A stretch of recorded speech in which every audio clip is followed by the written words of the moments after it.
Hello and welcome everyone back to my another video tutorial. So last time I showed you how we can run object detection specifically for YOLO in our way. So this means I created this kind of base detector with MLTU package. So in simple ways we can run pre-trained on next detector model trained with YOLOv8 and Ultralytics. So you saw that right now it's very useful.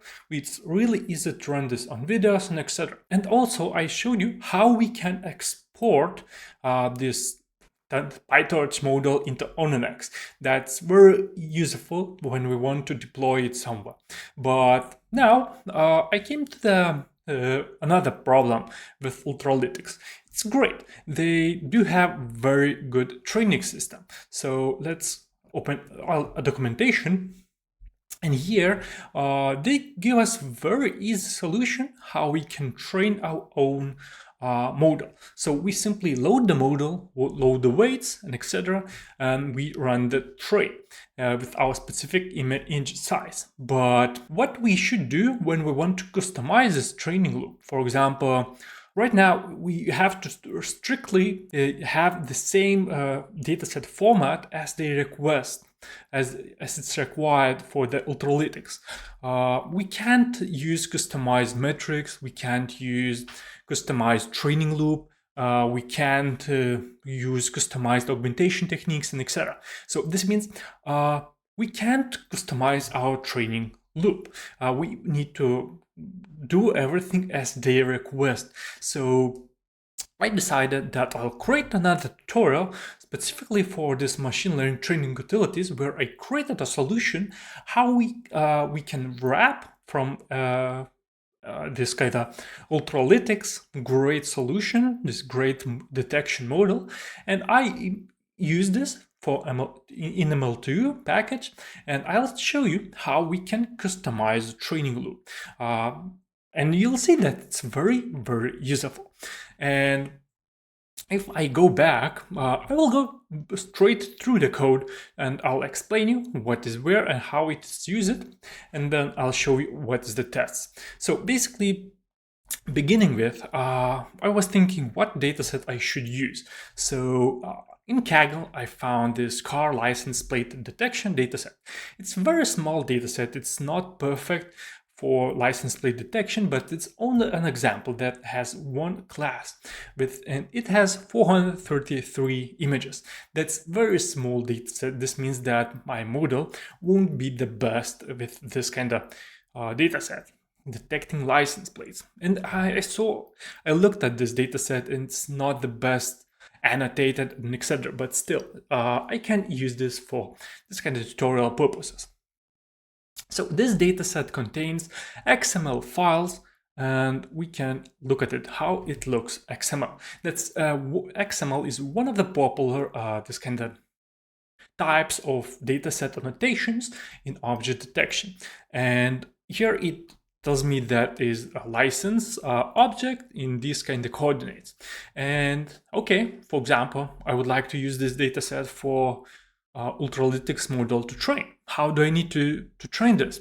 I can't, because I need to transform this dataset into the required format. So, but in my way, I can write a wrapper to load this kind of dataset in any way, and yeah, I'm good to go with training. So let's go to my code and I'll explain everything. So here I created a train YOLOv8, and here's a lot of imports. Yeah, it's not necessary to walk through these, but let's look at the requirements. The requirements will be very similar to these.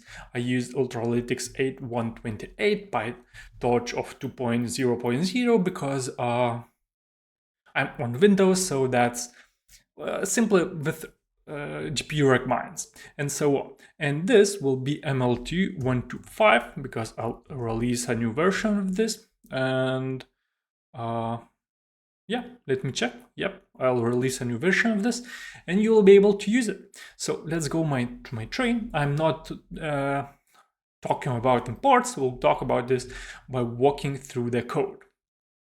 So what I do here, I also use the Ultralytics, but I use this for detection model and base model. You'll see. So first, I downloaded this dataset from Kaggle and saved this into car plate detection annotations like a path. And then I need to load these all annotations. So this means I load this dataset with my single line. So this means my dataset contains a none and path to this annotation file. And I'll explain you why. So there is a none and path, and later there will be an image and annotation. So next I do choose the device. You want to use a GPU because on CPU it might take a lot of time. I use image size and labels, and this is only one label in this dataset.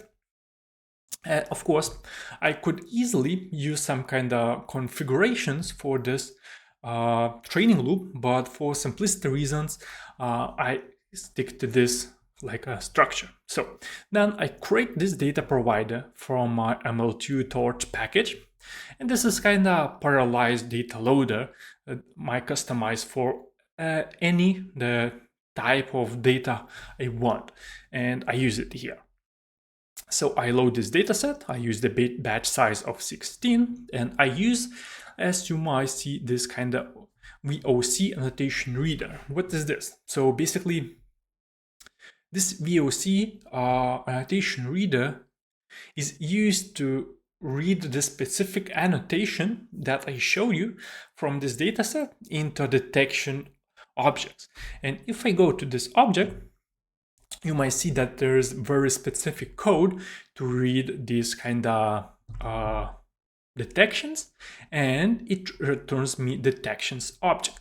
So this means if we have different dataset structure with different labels or etc., we need to write our own this kind of data reader object that reads whenever we call this kind of object with an image and annotation. It's a string, and that's it. And usually, because these kind of annotations have the path to the image, if this path, if the image is not here, for example, here is no image, as you might see, I take the path from my annotations. And let's go back, and as you might see, I use another image reader. This means that I didn't have an image loaded, only the path. So I call this image reader that reads me an image with CV2. Then I use the transform. So this means I need to resize this image to the specific width and height. I use 416 and image normalizer. This means this image is transformed into float and divided by 255 and transposed because PyTorch requires this, and etc.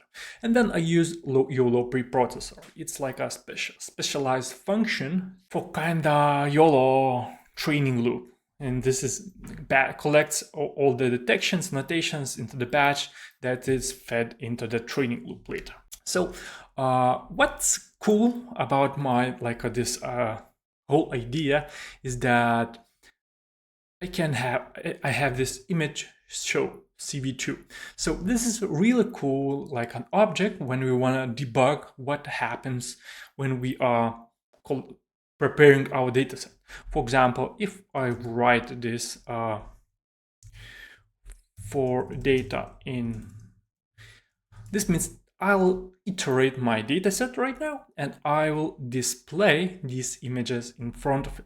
So I can easily debug whether my annotations are correct or whether my object that I'm creating is working correct. So if I'll run this code, it should show me this kind of objects that I have in my dataset, the training dataset. Give it time a little to load this and it should show me. So here it is. As you may see, it shows me license 1, and this, the image shows CV2 responsibility for this. And I can iterate, and etc. There's a lot of interesting stuff. Yep, That's good. And that's great. So I can close this right here. We don't need this. And image show CV2. That's one of the best when we are creating customized augmentation techniques, because here I have a lot of great augmentation techniques that I use for custom object detection training, as you may see. I have random brightness, row dilate, sharpen, mirror, flip, elastic transformation, Gaussian blur, salt and pepper rotate, drop block, and mosaic augmentations. So for example, I'm interested to check how they work, and I again do the same for data in train data provider, and I will iterate through this my data provider where I have already these augmentations integrated, and I can check whether they work correct or bad. I can add my customized augmentations and etc. So let's run this. So you might see all my augmentations in process here. There is a lot of noise, it's transformation, it's drop block, it's rotated, it's flipped, it's mosaic augmentation. There's a lot of different augmentations that I use in my training. And this is why I said Ultralytics are not flexible with this, because when we prepare our data, we are not sure if it's correct or not, and it's very frustrating to test it out. And my solution gives me a lot of flexibility with this.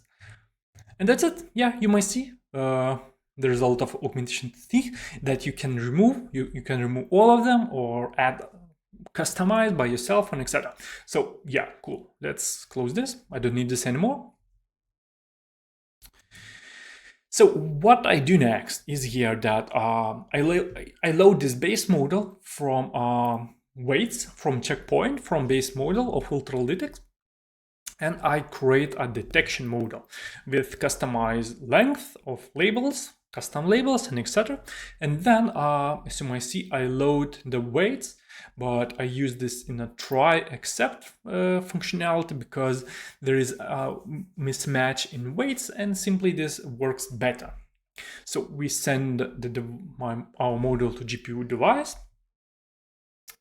We check whether there's required freezing custom layers or not, and we usually freeze the head, so that's great. I define my learning rate, I define my optimizer, ADMV, here's my model, parameters, and etc. I set my momentum, DSI, weights DSI. I add a cumulative optimizer. It's not necessary, but this simply works in my case. And then I have this kind of model that's an MLTU package that's like a custom object. If you are seeing this first time, my MLTU, like in TensorFlow, we applied the fit function on the model. So this is here we do the same within the PyTorch model. We apply the fit, and we should apply a lot of different parameters like what model we are training, what optimizer, what loss we are using. So I use VA detection loss. What metrics I use YOLO metrics. That's same metrics that were from Ultralytics, but I simply modify them to work with my like a customized training loop. Log errors, output of our trained model stuff. You use clip gradient, you use MR, exponential moving average with a training, and etc. And that's it. Yep. And this way I create my training loop for a model. And next, what I have is here, I have a lot of callbacks that are very useful. If you were following how to train Ultralytics, you may notice that I have some kind of fitness function that like evaluates how well the model works overall. So I created this model checkpoint according to the val fitness metric, and we track whether it maxed. And we save the model. I create a tensor board, early stopping functionality. I create a model to on X functionality. This means that when the training finishes, I automatically convert my model into on X. And yeah, there is some kind of warm-up cosine to say, and warm-up cosine to say. Well, there's two different because Ultralytics have 3 different learning grades. They have 1 learning grade for bias and 2 additional learning grades for weights. And usually by default, they differently changed it over training loop. So to replicate what they do, I simply create these 2 customized callbacks, and that's it. And what you might see that I create a history, model fit, and apply training data provider, validation data provider. I decide how many epochs I will train and define the callbacks. 200 doesn't mean that it will necessarily train for 200. It might simply model callback work and it will exit the training loop. But this is the whole idea of this machine learning training utilities package, that it simplifies our training, it exports our model, it saves everything when it should be. And this is what I was missing when checking the Ultralytics training loop. Of course, if you already have a dataset, you want to do it very quickly without changing all the hyperparameters and etc. Yeah, go with Ultralytics. But if you're interested in customizing training, I would recommend using my own package. And if you ask for any custom functionality or etc., just write it down in my GitHub page and I'll see what I can do. So yeah, as you might see, now I could run this and it will start training. So let's do it. I'll show you how it works. And you might see that it will start showing us so how many weights it has. Oh, I forgot to remove this. Yeah, I need to comment this down image reader because it will crash while training. Yeah. Okay, let's do it again. This was only for debugging reasons and it might not work while training. Okay, what's now? Okay, yeah, any image reader is correct. I need to comment image show. And yeah, that's my mistake. And let's move on. Let's see how it trains. It loads everything up and it starts training. And you might see here it's shown everything we want. It's learning grade 0, 1, 2, box loss, total loss, classification loss, DFL loss. And when we talk about validation, there is also all the validation metrics and etc. And yeah, one disadvantage is that this dataset is very small and it's not a great in a production stuff. And you might see it validation fitness improved. This is saving the model to model PT and etc. Works great. So I'm not showing this how it trains. It's trained slower because I'm recording, so I'll exit this right now before pre-train the model that we can walk how it looks like. So let's kill this. Okay, so before I train this model and I go here, and this might be this one. And you might see it saved into model on next and model PT. And let's look at the tensor board of this model. I already loaded this. And you might see there's a lot of metrics that it was tracking. This is, as you may see, it's train and test. And yeah, everything was great. It was improving. The loss was decreasing, classification loss decreasing, fitness increasing, learning rate also changed a little. As you might see, that's interesting how it looks. Total loss decreasing with the train and test, and learning rate of 0. learning rate of 1. Yeah, this one, this looks a little bit strange because of these learning rates. That's cool. Mean average precision is my C, that's great. Map of 1595, that's great. This is only in a test, and as you might see, everything works just fine. We can track the metrics, we can train the model, and everything works as expected within the customized training loop. Well, right now I only implemented this for detection model, and because I didn't have time with segmentation or pose and etc. But I don't know. I simply didn't have time to do so, and simply wanted to show you that's not that hard if you want to customize a training loop. We simply pick the architecture from Ultralytics of our model. We write a wrapper for the loss and etc. and put this into the custom training loop, and it works as expected.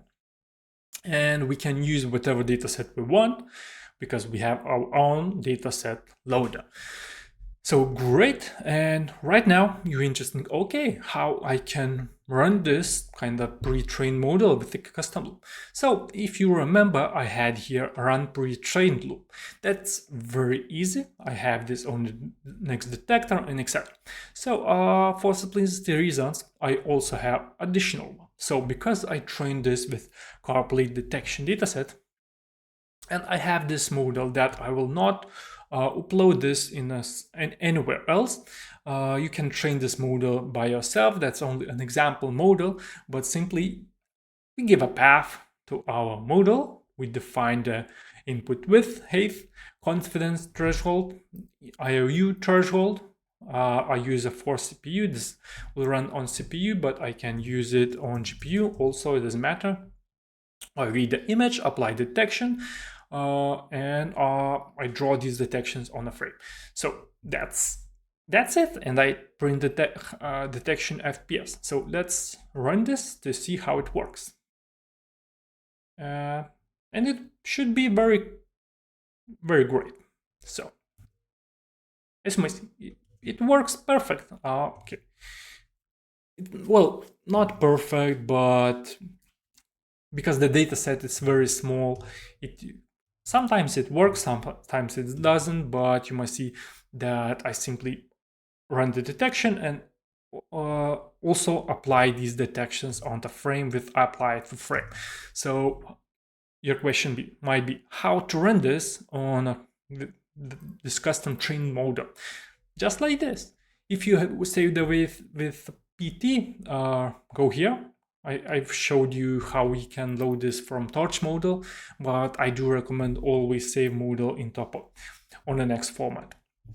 And that's it. This is how you run the training loop.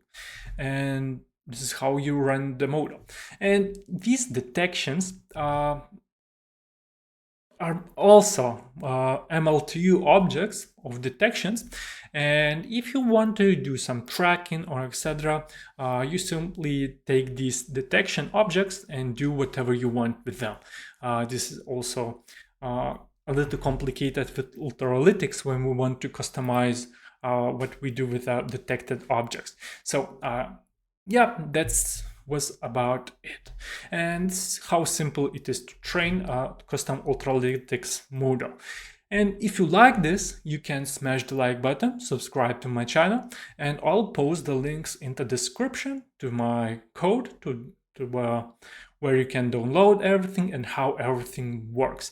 And of course, I'll release this MLTU new version with these changes of these new improvements about this training stuff. So that's it about this tool. I hope this was useful for you. Now you can use it, train it in a custom way, and I hope to see you next time. Thank you again for watching, and see you again.